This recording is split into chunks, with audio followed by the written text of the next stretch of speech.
Vamos mergulhar nessa história incrível de um herói que acabou caindo numa armadilha criada por ele mesmo. Já parou para pensar nisso? E se o maior erro da vida de alguém levasse a uma escolha simplesmente impossível? Pois é exatamente isso que vamos analisar aqui, o momento em que um dos maiores heróis da história enfrentou um dilema sem nenhuma saída favorável. Então, para começar, a cena já é chocante. Davi, o grande campeão de Israel, está lá marchando na retaguarda do exército filisteu, se preparando basicamente para atacar o seu próprio povo. E aqui a gente vê o tamanho da contradição. É gritante, né? De um lado, o matador de gigantes, o herói nacional. Do outro, o mercenário a serviço do inimigo.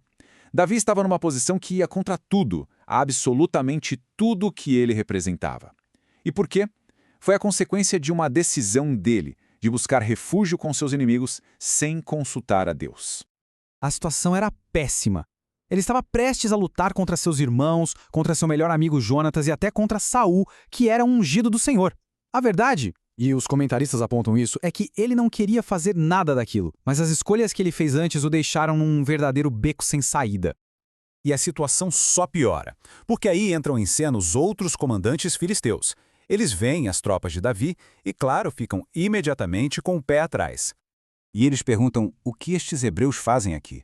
Essa pergunta, como uma fonte descreve, deve ter soado como uma repreensão estarrecedora para Davi, sabe, deixando bem claro o quanto ele não pertencia àquele lugar. E para piorar, eles se lembram daquela famosa canção, a mesma música que celebrava as vitórias de Davi, contra eles. A fama que fez dele um herói em Israel era agora o que o transformava num grande risco ali no meio dos filisteus. A lógica deles era perfeita, né? Eles pensaram, na hora H, na hora da batalha, esse cara vai se virar contra a gente para poder voltar às boas com o rei deles, Saul. E eles estavam certos em desconfiar.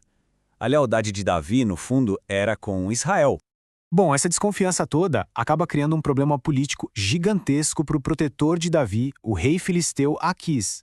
O rei Aquis até tenta defender Davi. Ele fala, olha, esse homem está comigo há mais de um ano e eu nunca encontrei uma falha nele. Aquis tinha desenvolvido uma confiança pessoal muito grande em Davi. Só que agora ele estava ali, né? Dividido entre essa confiança e a oposição total dos seus generais. E olha que coisa impressionante. O rei Aquis, um rei pagão, jura pelo nome do Deus de Israel para defender Davi. Isso mostra o impacto que a integridade de Davi tinha causado nele. Ele chega a dizer que Davi era, aos olhos dele, bom como um anjo de Deus. É muito forte.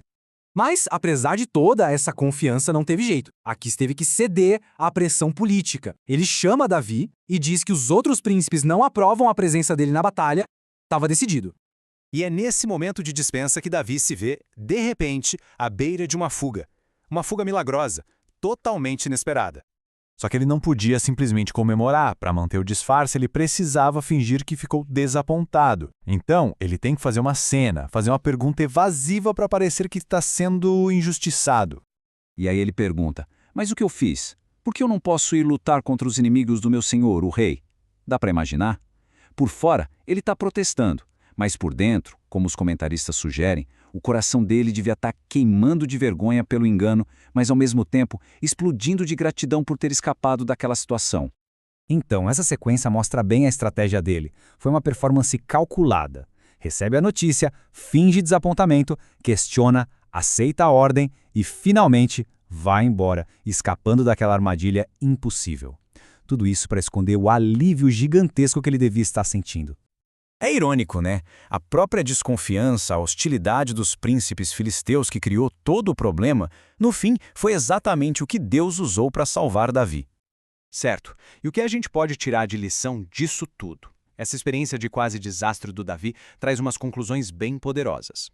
A primeira é que más escolhas geram consequências ruins. A decisão do Davi de se refugiar com os inimigos, uma decisão nascida de uma fé enfraquecida, o levou para essa armadilha onde ele teve que mentir e dissimular para sobreviver. Outra coisa, o livramento pode vir de onde a gente menos espera. Às vezes, até mesmo das ações dos nossos inimigos. A história mostra que mesmo quando parece não ter saída, a ajuda pode aparecer de formas totalmente inimagináveis. E tem também a questão da integridade. A integridade de uma pessoa pode ter uma força tão grande que até quem é adversário reconhece. Foi o caso do rei Aquis, que olhava para Davi e via um anjo de Deus, mesmo no meio daquela confusão toda. E por fim, fica claro que Deus pode, na sua misericórdia, usar até os nossos erros mais graves para nos ensinar algo. Esse incidente todo serviu como uma lição muito poderosa para o próprio Davi. Um lembrete de que a confiança na proteção de Deus tem que vir sempre em primeiro lugar. Fica aí uma reflexão final meio provocadora. Quando foi que a suspeita de um inimigo acabou, sem querer, sendo uma salvação? É uma ironia, entanto, mas a verdade é que às vezes aquilo que a gente mais teme pode ser justamente a fonte do nosso livramento.